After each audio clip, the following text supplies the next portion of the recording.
నమస్కారం వార్తలకు స్వాగతం. ముందుగా ప్రధానాంశాలు చూద్దాం. ఇతర దేశాలపై ఆధారపడడమే మన అతిపెద్ద శత్రువు అన్న ప్రధానమంత్రి. ప్రపంచంలోనే అత్యధిక జనాభా ఉన్న భారత్ స్వావలంబన సాధించాలని పిలుపు. భారతీయ వృత్తి నిపుణుల H1B వీసాలపై ట్రంప్ నిర్ణయాన్ని వ్యతిరేకించిన అమెరికాలోని పలు వర్గాలు. డొనాల్డ్ ట్రంప్ నిర్ణయం మానవతా సమస్యలను తెస్తుందన్న కేంద్రం. అమెరికా నిర్ణయం భారతీయ టెక్నాలజీ కంపెనీలపై తీవ్ర ప్రభావం చూపుతుందన్న నాస్కామ్. ట్రంప్ ఉత్తర్వులోని అంశాలను లోతుగా పరిశీలిస్తున్నామని వెల్లడి. నేటి నుంచి తెలంగాణ వ్యాప్తంగా బతుకమ్మ సంబురాలు. ఆడపడుచులకు శుభాకాంక్షలు తెలిపిన సీఎం రేవంత్ రెడ్డి, గవర్నర్. మలయాళ నటుడు మోహన్ లాల్ కు దాదా సాహెబ్ ఫాల్కే అవార్డు. బహుముఖ ప్రజ్ఞకు ప్రతీక మోహన్ లాల్ అని కొనియాడిన ప్రధాని. నేడు ఆసియా కప్ సూపర్ 4లో పాకిస్తాన్తో తలపడనున్న టీమిండియా. దుబాయ్ వేదికగా రాత్రి 8 గంటలకు మ్యాచ్. వార్తలను వివరాలు చూద్దాం. ప్రపంచంలో మన అతిపెద్ద శత్రువు ఇతర దేశాలపై మనం ఆధారపడటమేనని, ఈ శత్రువును మనం కలిసి ఓడించాలని ప్రధానమంత్రి నరేంద్ర మోదీ పిలుపునిచ్చారు. గుజరాత్లో పలు అభివృద్ధి ప్రాజెక్టులకు శంకుస్థాపన చేసిన ప్రధాని మోదీ అనంతరం భావనగర్లో జరిగిన బహిరంగ సభలో పాల్గొని ప్రసంగించారు. ఈ సందర్భంగా ఆయన స్వావలంబన ఆవశ్యకతను నొక్కి చెప్పారు. ఈ రోజు భారతదేశం విశ్వబంధు స్ఫూర్తితో ముందుకు సాగుతోందని అన్నారు. ప్రపంచంలో మనకు అతిపెద్ద శత్రువు ఎవరూ లేరని, మన అతిపెద్ద శత్రువు ఇతర దేశాలపై మనకున్న ఆధారపడటమేనని అన్నారు. ఈ శత్రువును మనం కలిసి ఓడించాలని ప్రధాని మోదీ కోరారు. విదేశాలపై ఆధారపడటం ఎంత ఎక్కువగా ఉంటే దేశం అంతగా వెనుకబడుతుందని అన్నారు. ప్రపంచ శాంతి, స్థిరత్వం, శ్రేయస్సు కోసం ప్రపంచంలోనే అత్యధిక జనాభా ఉన్న దేశం స్వావలంబన సాధించాలని అన్నారు.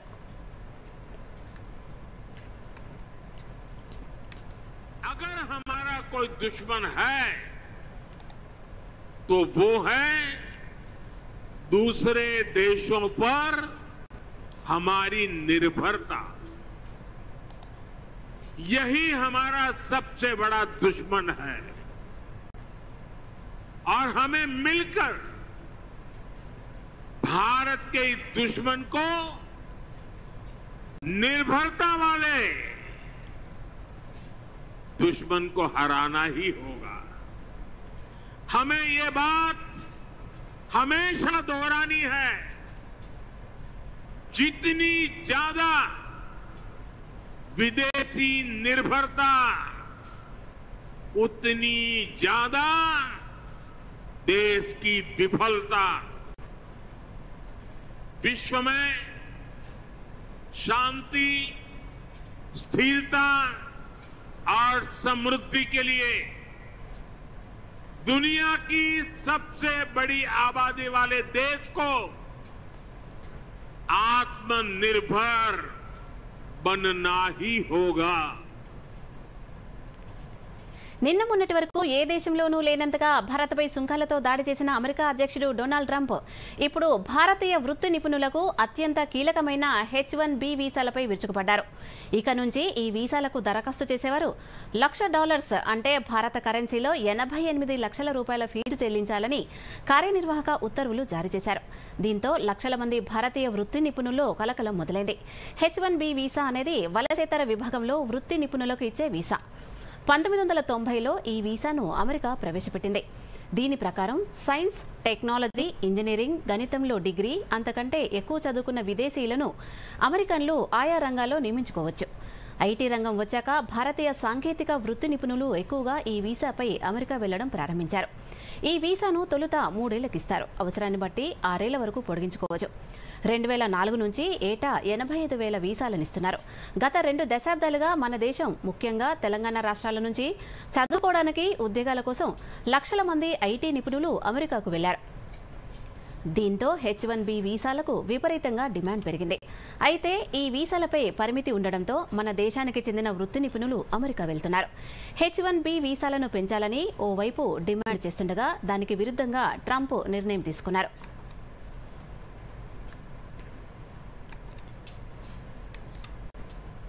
అమెరికా అధ్యక్షుడు డొనాల్డ్ ట్రంప్ H-1B వీసా ఫీజును పెంచుతూ ఉత్తర్వులు జారీ చేసిన అంశంపై కేంద్రం స్పందించింది.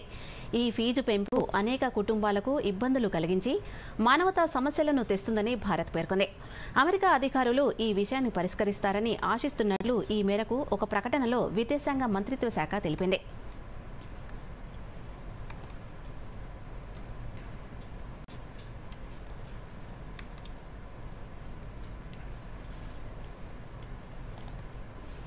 H-1B వీసాల దరఖాస్తు రుసుము పెంపుపై నీతి ఆయోగ్ మాజీ CEO అమితాబ్ కాంత్ స్పందించారు. ఆ చర్య అమెరికానే ఉక్కిరిబిక్కిరి చేస్తుందని అన్నారు. ప్రపంచ స్థాయి ప్రతిభకు తలుపులు మూసేయడం వల్ల అమెరికాలో ఏర్పడాల్సిన ల్యాబ్స్, పేటెంట్లు, ఆవిష్కరణలు, స్టార్టప్లు భారత్లోని బెంగళూరు, హైదరాబాద్, పూణే, గురుగ్రామ్కు తరలి వచ్చేస్తాయని అన్నారు. భారతదేశంలో అత్యుత్తమ వైద్యులు, ఇంజనీర్లు, శాస్త్రవేత్తలు, ఆవిష్కర్తలు వికసిత్ భారత్ దిశగా దేశ పురోగతికి దోహదం చేసే అవకాశం ఉందని అమితాబ్ కాంత్ పేర్కొన్నారు. ట్రంప్ నిర్ణయం అమెరికాకే నష్టం కలిగిస్తుందని, భారత్కు లాభదాయకమేనని ఎక్స్ వేదికగా పేర్కొన్నారు.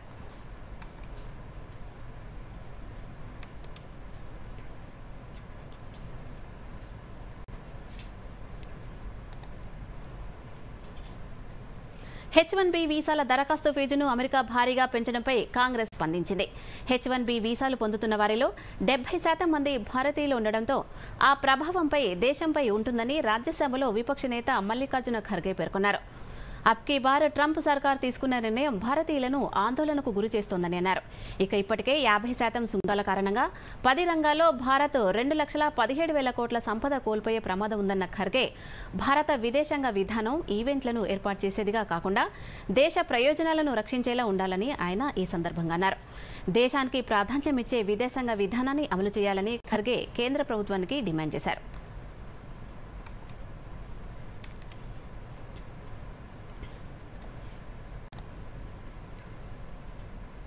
అమెరికా అధ్యక్షుడు డొనాల్డ్ ట్రంప్ H-1B వీసాలపై తీసుకున్న నిర్ణయాలను రాష్ట్ర మంత్రి శ్రీధర్ బాబు తీవ్రంగా ఖండించారు.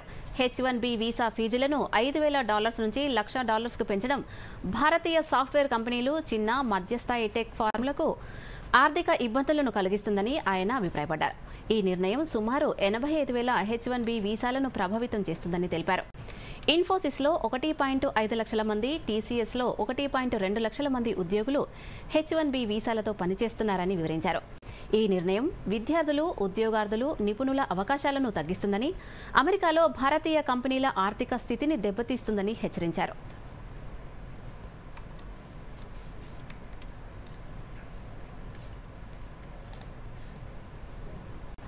నేను ఇంతకుముందు చెప్పాను, TCS కానీ, ఇన్ఫోసిస్ కానీ, విప్రో కానీ, HCL వంటి సంస్థలు ప్రతి సంవత్సరం వేలాది మందికి H-1B వీసాను వారి అప్లికేషన్లు ప్రాసెస్ చేస్తూ ఉంటాయి. ఒకటేసారి $1,00,000 వేస్తే వారికి $multi-million నష్టం అయిపోతాయి. హైర్ చేసే దాంట్లో చాలా మందిని తక్కువగా హైర్ చేసే ప్రమాదం ఉంటుంది. దానివల్ల ఉద్యోగాలు పూర్తి స్థాయిలో అక్కడ ఇబ్బందికరంగా ఉంటుంది. ఆ బహుళజాతి కంపెనీస్కు సంబంధించి ఇన్ని వేల రూపాయలు, ఇన్ని వేల డాలర్లు కట్టి మన టాలెంట్ని ఉపయోగిద్దామా అనే ఆలోచన పడి ఉద్యోగాలు కోల్పోయే ప్రమాదం ఉంటుంది. H-1B వీసా దరఖాస్తు ఫీజును $1,00,000కు పెంచుతూ అమెరికా ప్రభుత్వం తీసుకున్న చర్య భారతదేశ టెక్నాలజీ సర్వీస్ కంపెనీలపై తీవ్ర ప్రభావం చూపుతుందని భారతీయ టెక్ పరిశ్రమల జాతీయ సంఘం national association of software and service companies NASSCOM తెలిపింది. ట్రంప్ నిర్ణయం వల్ల దేశీయంగా జరిగే ప్రాజెక్టులకు, వ్యాపార కొనసాగింపునకు అవరోధాలు ఏర్పడగలవని నాస్కామ్ ఆందోళన వ్యక్తం చేసింది. ట్రంప్ ప్రభుత్వం కొత్త నిర్ణయం అమలుకు విధించిన సెప్టెంబర్ 21వ తేదీ గడువుపై సంఘం ఆందోళన వ్యక్తం చేస్తూ వ్యాపారాలు, వృత్తి నిపుణులు, విద్యార్థులకు ఒకరోజు గడువు అస్థిరతను సృష్టించగలదని నాస్కామ్ పేర్కొంది.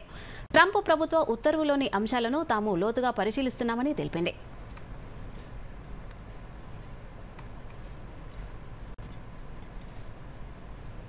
సమాజ హితమే ప్రధానమంత్రి నరేంద్ర మోదీ లక్ష్యమని కేంద్ర గనుల శాఖ మంత్రి కిషన్ రెడ్డి అన్నారు. అనుక్షణం ప్రజల కోసం పరితపిస్తూ ఉంటారని అన్నారు. ప్రధాని నరేంద్ర మోదీ జీవిత విశేషాలపై రూపొందించిన డాక్యుమెంటరీని కిషన్ రెడ్డి పార్టీ నేతలు, కార్యకర్తలతో కలిసి హైదరాబాద్ ప్రసాద్ థియేటర్లో వీక్షించారు. ఈ సందర్భంగా కిషన్ రెడ్డి మాట్లాడుతూ 1994లో మోడీతో 40 రోజుల పాటు అమెరికాలో గడిపిన కాలాన్ని గుర్తు చేసుకున్నారు. ప్రతిరోజు కొత్త విషయాలు తెలుసుకుంటూ నోట్ చేసుకునేవారని అన్నారు. ఎప్పుడూ ఒక విద్యార్థి వల్లే ప్రధాని వ్యవహరించేవారని అన్నారు. ప్రతి క్షణం పేదలు, సమాజం, సంక్షేమం ఇలా అన్ని విషయాలను ఆలోచిస్తారని కిషన్ రెడ్డి పేర్కొన్నారు. ఆయన జీవితం భావితరాలకు ఒక పాఠంగా ఉండాలని ఆకాంక్షించారు. దేశాన్ని ప్రపంచంలో 3వ అగ్రగామిగా నిలపడంలో ప్రధాని మోదీ సాధించిన విజయమని అన్నారు.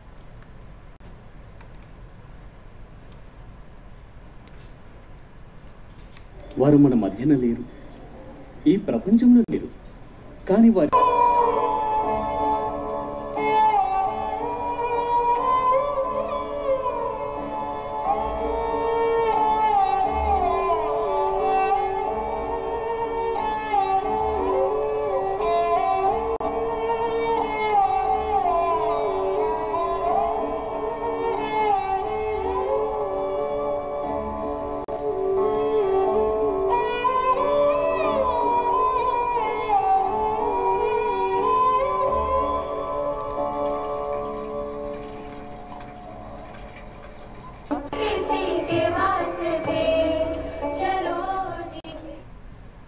చిన్నప్పటి నుంచే దేశం గురించి, సమాజం గురించి, సమాజంలో ఉన్నటువంటి మరి బడుగు బలైన వర్గాల గురించి ఆలోచించేటువంటి వారు చిన్నప్పుడు అనుభవించినటువంటి, తెలుసుకున్నటువంటి విషయాలన్నిటిపైన కూడా ఆయన గుజరాత్ ముఖ్యమంత్రిగా ఉన్నప్పుడు దానికి అనుకూలంగా ఆ సమస్యలను దృష్టిలో పెట్టుకొని తన కార్యాచరణ రూపొందించుకున్నారు. వారు ప్రధానమంత్రి అయిన తర్వాత కూడా పేద ప్రజల సంక్షేమం, సమగ్రత, సమైక్యత, స్వామి వివేకానంద చూపినటువంటి బాటలో ఈరోజు నరేంద్ర మోడీ గారు గత 11 సంవత్సరాలుగా విజయవంతంగా ఈ దేశాన్ని ప్రధానమంత్రిగా ముందుకు తీసుకెళ్తున్నటువంటి పరిస్థితి మనం చూస్తూ ఉన్నాం. వార్తల్లో చిన్న విరామం తీసుకుందాం.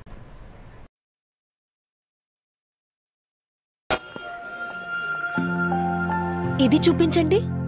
పోయింది నీ ప్రైజ్ మనీ. కాస్తైనా ఇన్వెస్ట్ చేసుకో. వచ్చేప్పుడు చేసేసా మొబైల్తో. ఎందులో? గవర్నమెంట్ సెక్యూరిటీస్ లో. RBI retail direct mobile app ఉందిగా. రీటైల్ డైరెక్ట్ స్కీమ్ ద్వారా ఇన్వెస్ట్మెంట్ అంటే మెచ్యూరిటీకి guaranteed returns. No brokerage, no hidden fees. మెచ్చుకున్నాం. నిన్ను కాదు, యాప్ ని. ఆర్బీఐ అంటోంది తెలివిగా ఆలోచించండి, అప్రమత్తంగా ఉండండి.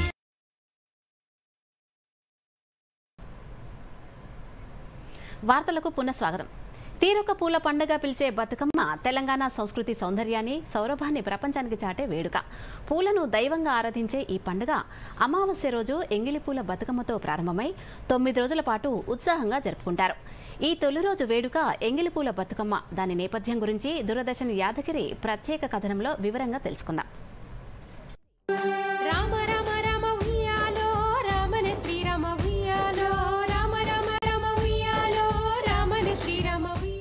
బతుకమ్మ అంటే జీవన శక్తి, సృష్టి, ప్రకృతి ఆరాధన. ఈ పండుగలలో మహిళలు, చిన్నారులు పొలాలు, గట్లు, చెట్ల చుట్టూ తిరిగి సేకరించిన తీరొక్క పూలతో బతుకమ్మను అందంగా అలంకరిస్తారు. ఎంగిలి పూల బతుకమ్మ పితృపక్ష అమావాస్య రోజున జరుపుకుంటారు. ఈ రోజును ప్రజలు పితృమాసాన్ని పిలుస్తారు. ఈ సందర్భంలో పూర్వీకులను స్మరించుకుంటూ ధార్మిక కార్యక్రమాలు నిర్వహిస్తారు. ఎంగిలి పూల బతుకమ్మకు ఈ పేరు రావటం వెనుక ఓ ప్రత్యేక నేపథ్యం ఉంది. పితృపక్ష అమావాస్య రోజున పూర్వీకులను తలంచుకుంటూ ధార్మిక కార్యక్రమాలు పూర్తి చేసిన తరువాత భోజనం చేస్తారు. ఈ భోజనాన్ని తెలంగాణలో ఎంగిలి పడటం అంటారు. ఈ రోజు భోజనం తర్వాత పూలతో బతుకమ్మను తయారు చేయటం వల్ల దీనిని ఎంగిలి పూల బతుకమ్మని పిలుస్తారు. ఈ రోజు మహిళలు తంగేడు, గునుగు, తామర, చామంతి, బంతి పూలతో బతుకమ్మను స్తూపం, శంఖం లేదా గోపురం ఆకారంలో అమర్చుకుంటారు. ఈరోజు గౌరీదేవికి ప్రత్యేక నైవేద్యం సమర్పిస్తారు. నువ్వులు, బియ్యం పిండి, నూకలతో తయారు చేసిన నైవేద్యాన్ని అమ్మవారికి అర్పించి ఆ తర్వాత బతుకమ్మ చుట్టూ గుండ్రంగా చేరి పాటలు పాడుతూ నృత్యం చేస్తారు. ఈ వేడుకలు కేవలం ఆధ్యాత్మికంగా మాత్రమే కాకుండా సమాజంలో సామరస్యాన్ని, స్త్రీ శక్తిని, సౌభ్రాతృత్వాన్ని పెంపొందిస్తాయి. ఎంగిలిపూల బతుకమ్మ తెలంగాణ సంస్కృతిలో ప్రకృతి, ఆధ్యాత్మికత, సామాజిక ఐక్యతల సమ్మేళనం. ఈ రోజు నుంచి మొదలై 9 రోజుల పాటు జరిగే ఈ సంబరాలు దేశ విదేశాల్లోని తెలంగాణ ప్రజలను ఒక తాటిపైకి తెస్తాయి. ఈ వేడుకలతో మన సంప్రదాయాలను గౌరవిస్తూ భావితరాలకు అందిద్దాం. Bureau report, Doordarshan news. Mahabubabad జిల్లాలో పలు ప్రభుత్వ, ప్రైవేటు పాఠశాలల్లో ముందస్తుగా బతుకమ్మ సంబరాలు నిర్వహించారు. పాఠశాలలోని విద్యార్థినులు, ఉపాధ్యాయులు కలిసి అందమైన బతుకమ్మను పేర్చి పాటలు పాడుతూ, నాట్యాలు చేస్తూ బతుకమ్మ సంబరాల్లో పాల్గొన్నారు. 9 రోజుల పాటు జరిగే బతుకమ్మ సంబరాల్లో చివరి రోజున బొడ్డెమ్మను పూజించి నీటిలో కలుపుతామని దంతాపల్లికి చెందిన ఉపాధ్యాయులు తెలిపారు.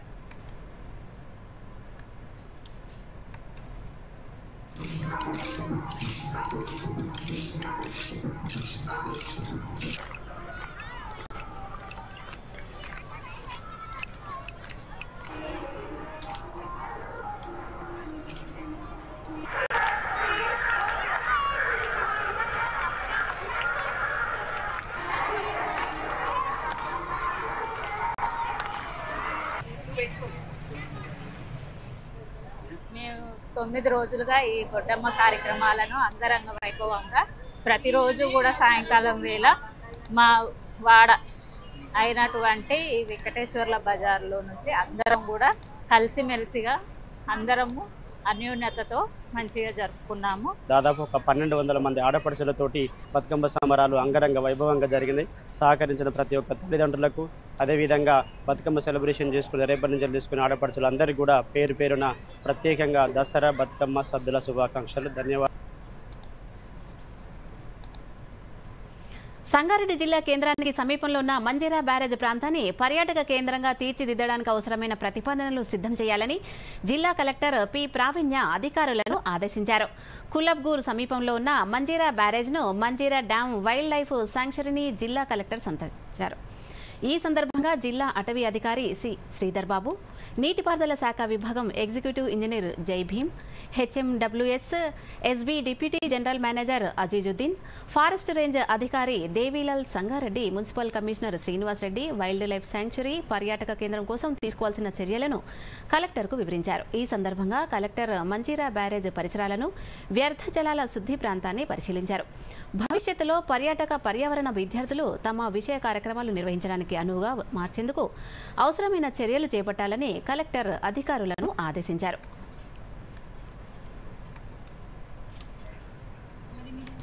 సంగారెడ్డికి సమీపంలో ఉన్న మంజీరా బ్యారేజ్ ఈ పర్యావరణ కేంద్రంగా మార్చేందుకు జిల్లా యంత్రాంగం సిద్ధమైంది. ముఖ్యంగా జిల్లా కలెక్టర్ ప్రావీణ్య గారు ఈరోజు మంజీరా శాంక్చురీని సందర్శించారు. అక్కడున్న మొసళ్ళ కేంద్రాన్ని పరిరక్షించడంతో పాటు ఏదైతే మంజీరా పరివాహక ప్రాంతం ఉంటుందో ఆ ప్రాంతాన్ని పర్యావరణ కేంద్రంగా మారిస్తే ప్రత్యేక ఆకర్షణగా నిలుస్తుందని చెప్పి అధికారులు సూచించారు. అనంతరం ఇరిగేషన్ డిపార్ట్మెంట్తో పాటు హెచ్ఎండబ్ల్యూఎస్ ఆఫీసర్లతో ఆమె రివ్యూ నిర్వహించారు. హైదరాబాద్ చాలా దగ్గరలో ఉంటుంది కాబట్టి ఆ ప్రాంతం పర్యాటకులకు ఎంతో ఆకర్షణీయంగా ఉంటుందని చెప్పి కలెక్టర్ ఈ సందర్భంగా గుర్తు చేశారు. వరంగల్ జిల్లా నర్సంపేటలోని ప్రభుత్వ, ప్రైవేటు పాఠశాలలోని విద్యార్థులు, ఉపాధ్యాయులు, యాజమాన్యాలు ప్రతి సంవత్సరంలానే ఈ సంవత్సరం కూడా ముందస్తు బతుకమ్మ సంబరాలు నిర్వహించారు. చిన్నారి విద్యార్థులు, ఉపాధ్యాయులు సాంప్రదాయ దుస్తులు ధరించి బతుకమ్మ వేడుకల్లో ఉత్సాహంగా పాల్గొన్నారు. బతుకమ్మ పాటలపై నృత్యాలు చేస్తూ ఆడిపాడారు. తీరక్క పువ్వులు తీసుకొచ్చి బతుకమ్మను పేర్చి సందడి చేశారు. దీంతో పాఠశాలలో పండుగ వాతావరణం కొట్టొచ్చినట్లు కనిపించింది. ఈ సందర్భంగా విద్యార్థినులు మాట్లాడుతూ బతుకమ్మ అంటే ఆడపిల్లల పండుగని, బతుకమ్మ పండుగ ఏ విధంగా ఎందుకు జరుపుకుంటామో, బతుకమ్మకు ప్రాచీన కాలం కథ, సంప్రదాయాన్ని ఎంతో చక్కగా వివరించారు.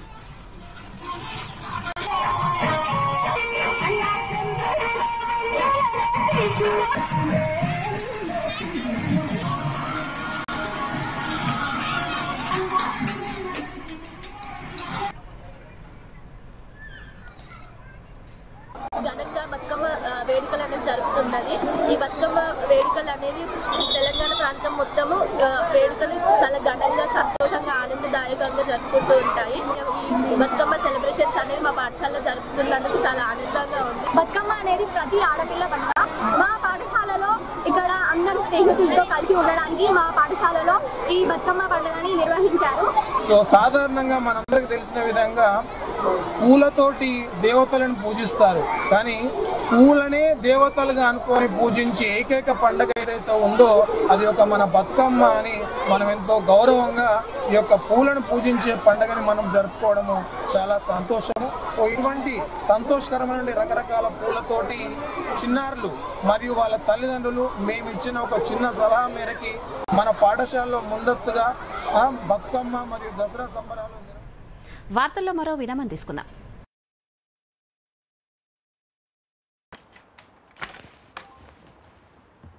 చెప్పి విసిగిపోయా. ఏమైంది? కొత్త కిట్ బ్యాక్ కావాలి. అయితే ముందు కెప్టెన్ తో చెప్పు, వినకపోతే మేనేజర్ తో. కరెక్ట్. అలాగే ముందు మీ బ్యాంక్ లో ఫిర్యాదు చేసి 30 రోజుల్లో జవాబు గాని పరిష్కారం గాని దొరకకపోతే సిఎంఎస్ పోర్టల్ పై ఫిర్యాదు చేయండి. అంటే ముందు బ్యాంక్, తర్వాత సిఎంఎస్ పోర్టల్. లేకపోతే ఫిర్యాదు స్వీకరించబడదు. వెళ్దామా?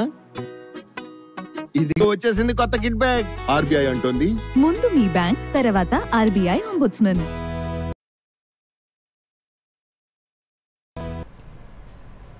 వార్తలకు పునఃస్వాగతం. తెలంగాణ మాజీ ముఖ్యమంత్రి కేసీఆర్ రాష్ట్ర ప్రజలకు బతుకమ్మ పండుగ శుభాకాంక్షలు తెలిపారు. ఈ రోజు నుంచి ఎంగిలిపూలతో మొదలై సద్దులతో ముగిసే 9 రోజుల బతుకమ్మ పండుగ గురించి పేర్కొన్నారు. ఈ పండుగ సందర్భంగా పల్లెలు, పట్టణాల్లో మహిళలు, పిల్లలతో కలిసి సాంస్కృతిక సందడి నెలకొంటుందని అన్నారు. ప్రకృతి మాత బతుకమ్మ కష్టాల నుంచి రక్షించి రాష్ట్ర ప్రజల జీవితాల్లో సుఖ సంతోషాలు నింపాలని ప్రార్థించినట్లు పేర్కొన్నారు. మహిళలంతా ఈ పండుగను ఆనందంగా జరుపుకోవాలని ఆకాంక్షించారు.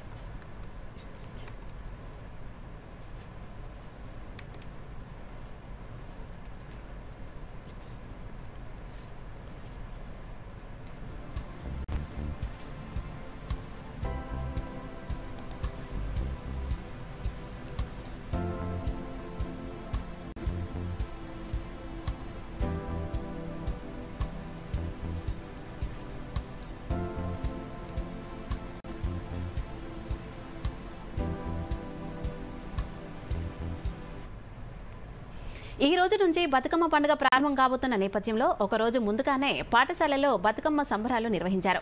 నల్గొండ పట్టణ కేంద్రంలోని ప్రభుత్వ మహిళా డిగ్రీ కళాశాలలో బతుకమ్మ పండుగను ఘనంగా నిర్వహించారు. సుమారు 2000 మందికి పైగా విద్యార్థులు ఈ వేడుకల్లో పాల్గొని బతుకమ్మ ఆడిపాడారు.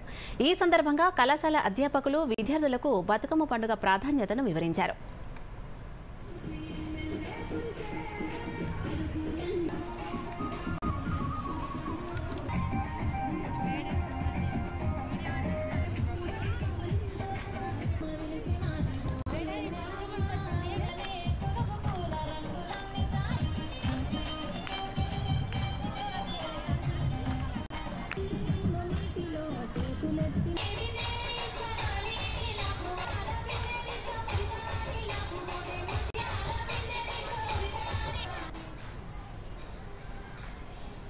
ఈరోజు దసరా వేడుకల్లో భాగంగా మొదటి రోజు బతుకమ్మలను ఏర్పాటు చేసి కళాశాలలో ఉన్నటువంటి విద్యార్థినులు, నాన్ టీచింగు పుర ప్రముఖులు, ఈ ప్రాంతంలో ఉన్నటువంటి వారంతా కూడా పాల్గొని పిల్లలందరూ కూడా ఉత్సాహవంతంగా దసరా వేడుకలు చేసుకోవాలనే ఉద్దేశంతో ఈ కార్యక్రమాన్ని ప్రతి సంవత్సరం నిర్వహిస్తున్నారు.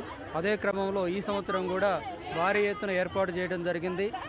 దేవత యొక్క దయ మన కాలేజ్ పైన ఎక్కువగా ఉంది కాబట్టి ఈ సంవత్సరం విద్యార్థులు 2400 మంది జాయిన్ కావడం జరిగింది.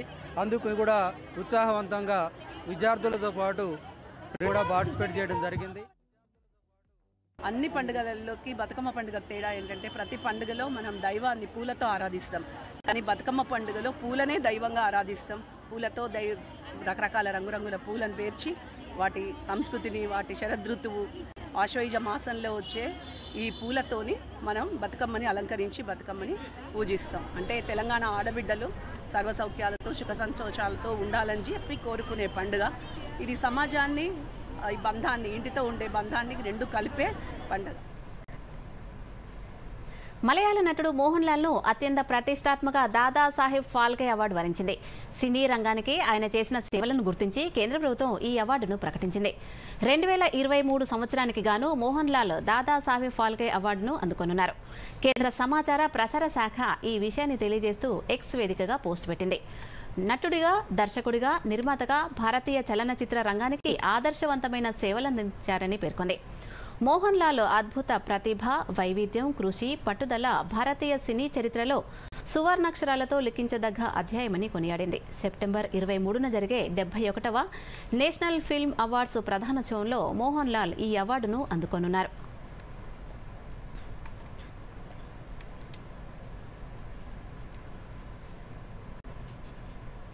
దాదాసాహెబ్ ఫాల్కే అవార్డు మోహన్ లాల్ను వరించడం పట్ల ప్రధానమంత్రి నరేంద్ర మోదీ అభినందనలు తెలుపుతూ ఎక్స్ వేదికగా పోస్టు పెట్టారు. బహుముఖ ప్రజ్ఞకు ప్రతీక మోహన్ లాల్ అని కొనియాడారు. దశాబ్దాలుగా మలయాళ సినిమా నాటక రంగంలో ప్రముఖుడిగా నిలుస్తున్నారని, కేరళ సంస్కృతి పట్ల ఆయనకున్న ప్రేమ అమోఘమని అన్నారు. ఆయన సినిమా నాటక ప్రతిభ నిజంగా స్ఫూర్తిదాయకమని ప్రధాని అన్నారు. దాదాసాహెబ్ ఫాల్కే అవార్డు పొందినందుకు మోహన్ లాల్కు అభినందనలు చెప్పిన ప్రధాని మోదీ మోహన్ లాల్ సాధించిన విజయాలు రాబోయే తరాలకు స్ఫూర్తిదాయకంగా ఉండాలని కోరుకుంటున్నట్లు తెలిపారు.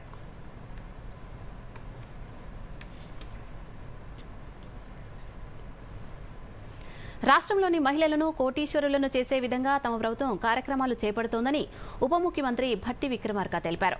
హైదరాబాద్లోని యూసుఫ్గూడ ఇండోర్ స్టేడియంలో జరిగిన ఇందిరా మహిళా శక్తి కార్యక్రమంలో డిప్యూటీ సీఎం భట్టి విక్రమార్క, మంత్రులు సీతక్క, పొన్నం ప్రభాకర్, వివేక్ వెంకటస్వామి పాల్గొన్నారు.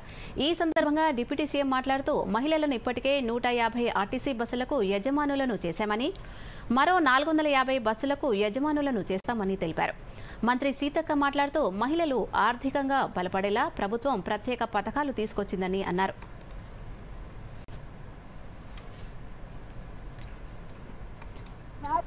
మహిళలందరూ కోటీశ్వర్లు కావాలి, కోటి మంది మహిళలు సంఘాలలో ఉండాలని మరి సీఎం రేవంత్ రెడ్డి గారు లక్ష్యంగా పెట్టుకొని ప్రోత్సహిస్తున్నారు. గ్రామాలలో అమ్మ ఆదర్శ పాఠశాలల పనులు మీకే ఇచ్చారు. గతంలో కుట్టు మిషన్ వచ్చినటువంటి వాళ్ళు ఎవరో దళారి దగ్గర పని చేస్తే వాళ్ళు 20-30 రూపాయలు ఇచ్చేది. కానీ ఈరోజు స్కూల్ యూనిఫామ్స్ కావచ్చు, అంగన్వాడీ సెంటర్లలో ఇచ్చే యూనిఫామ్స్ కావచ్చు, మహిళా సంఘాలకే ఇస్తే ప్రతి సంవత్సరం 30 కోట్ల రూపాయలు కుట్టుగూలి కింద మహిళా సంఘాలకు ఆదాయం వస్తుంది. గ్రామీణ ప్రాంతాలలో ధాన్యం కొనుగోలు చేసే పని ఎవరో చేసేది వేరే వాళ్ళు, కానీ ఈరోజు మహిళా సంఘాలకు ఇస్తే ఒక్కొక్క జిల్లా సమైక్యలలో. హైదరాబాద్ దూరదర్శన్ యాదగిరి కేంద్రాన్ని ప్రసార భారతి చైర్మన్ నవనీత్ కుమార్ సెహగల్ సందర్శించారు. ఈ సందర్భంగా అధికారులు, సిబ్బంది ఆయనకు ఘన స్వాగతం పలికారు. అనంతరం నవనీత్ కుమార్ సెహగల్ పలు కార్యక్రమాల్లో పాల్గొన్నారు. మరిన్ని వివరాలు ఇప్పుడు చూద్దాం. ఈ సందర్భంగా ఆయనకు దూరదర్శన్ కేంద్ర డీడీజీ, ప్రాంతీయ channel manager NV Ramana, director RNU head doctor Rahul Gaulikar, news deputy director Suprashanti Devi, programmes head K Kameshwari, senior అధికారులు, సిబ్బంది హృదయపూర్వక స్వాగతం పలికారు. డీడీకే సందర్శనలో భాగంగా నవనీత్ కుమార్ సెహగల్ కార్యకలాపాలను సమీక్షించారు. అనంతరం ఆయన మాట్లాడుతూ కార్యక్రమాల నాణ్యతను పెంచడానికి ఉద్యోగులకు అనేక సూచనలు చేశారు. హైదరాబాద్లోని దూరదర్శన్ కేంద్రం అధికారులు, ఉద్యోగులు ప్రత్యేక కార్యక్రమాల ద్వారా ప్రజలకు దగ్గరవ్వాలని కోరారు. యువత, మహిళలపై ఎక్కువ దృష్టి పెట్టాలని, ప్రేక్షకులను ఆకర్షించడానికి సరైన స్లాట్లను గుర్తించాలని ఆయన సూచించారు. అలాగే వినోదాత్మక కార్యక్రమాలపై దృష్టి పెట్టి వాటిని నిర్మించాలన్నారు. నాణ్యమైన కార్యక్రమాల ద్వారా ఆదాయాన్ని కూడా పెంచాలని ఆయన చెప్పారు. మరిన్ని వ్యవసాయ కార్యక్రమాలను రూపొందించాలన్నారు. చైర్మన్ నవనీత్ కుమార్ సెహగాల్ న్యూస్ రూమ్ను పరిశీలించి వార్తల సేకరణ, ప్రసారంలో సాంకేతికతను మరింతగా ఉపయోగించుకోవాలని సూచించారు. ప్రైవేటు వార్తా ఛానళ్లతో పోటీపడే మార్గాలను అన్వేషించాలని సెహగాల్ సిబ్బందిని కోరారు. అంతకుముందు ప్రసార భారతి చైర్మన్ నవనీత్ కుమార్ డీడీకేలో జరిగిన హిందీ పక్వాడా వేడుకల్లో పాల్గొన్నారు. ఈ సందర్భంగా ఆయన మాట్లాడుతూ జీవితంలో రాణించాలంటే కనీసం 3 భాషలు నేర్చుకోవాలని అభిప్రాయపడ్డారు.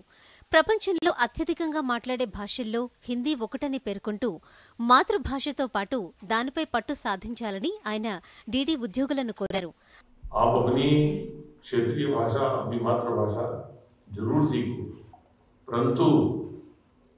जब आपको संवाद करना है और सामने वाला आपकी भाषा नहीं समझ रहा है तो सारा व्यर्थ हो जाएगा. तो हिंदी भी सीखनी है आपको.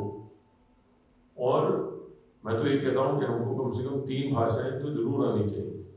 मैं अपना उदाहरण देता हूँ कि जैसे मैं अपने घर में अपने माता पिता से पंजाबी में बात करता हूँ, लेकिन मैं कार्यालय में आता हूँ, ऑफिस में आता हूँ, लोगों से बात करता हूँ, हिंदी में बात करता हूँ. मुझे विदेश जाने का मौका मिलता है तो मुझे अंग्रेजी में बात करनी पड़ती है. मैं वहाँ सामने कहीं पे सड़क पे खड़े होकर मैं हिंदी में या तेलुगु में टैक्सी के लिए आवाज लगाना शुरू करूँ, कोई मुझे नहीं सुनेगा। तो भाई इसलिए कह रहा हूँ कि कहीं दिमाग में वो नहीं आना चाहिए कि हम पे हिंदी को, मैं देखता हूँ इधर के साथ हिंदी थोप नहीं रहा है। ज्ञान का वर्धन है, आप जितनी भाषाएं सीखेंगे, आप किसी बड़े विद्वान से पूछे होंगे मुझे 20 भाषाएं आती हैं। ఆ తర్వాత నవనీత్ కుమార్ సెహగల్ స్టేషన్లోని సౌకర్యాలను పరిశీలించి డీడీకే ఆవరణలో ఒక మొక్కను నాటారు. Bureau report, Doordarshan news. Cricket fans కు మరోసారి ఉత్కంఠ మ్యాచ్ కు రంగం సిద్ధమైంది. 2025 ఆసియా కప్ సూపర్ 4 దశలో భారత్ వర్సెస్ పాకిస్తాన్ మరోసారి తలపడనున్నాయి. టోర్నమెంట్లోని గ్రూప్ ఏ నుంచి సూపర్ 4 దశకు అర్హత సాధించిన రెండు జట్లు భారత్, పాకిస్తాన్ ఈ రాత్రి 8 గంటలకు దుబాయ్ వేదికగా మొదలవుతుంది.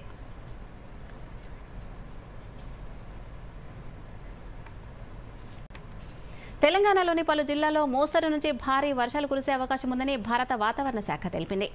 ఈ మేరకు ఆరెంజ్, ఎల్లో అలర్ట్స్ జారీ చేసింది. జనగాం, కొమురం భీం, ఆసిఫాబాద్, మంచిర్యాల, నల్గొండ, రంగారెడ్డి, యాదాద్రి భువనగిరి జిల్లాలో భారీ వర్షాలు కురిసే అవకాశం ఉందని హెచ్చరించిన ఐఎండీ ఆరెంజ్ అలర్ట్ జారీ చేసింది. ఆదిలాబాద్, హైదరాబాద్, జయశంకర్ భూపాలపల్లి, జగిత్యాల, మేడ్చల్, మల్కాజ్గిరి, మహబూబ్ నగర్, నాగర్ కర్నూల్, నిర్మల్, నిజామాబాద్, పెద్దపల్లి, సంగారెడ్డి, సూర్యాపేట, వికారాబాద్ జిల్లాలో మోస్తరు వర్షాలు కురుస్తాయని తెలిపింది. ఈ మేరకు ఆయా జిల్లాలకు ఎల్లో హెచ్చరికలు జారీ చేసింది.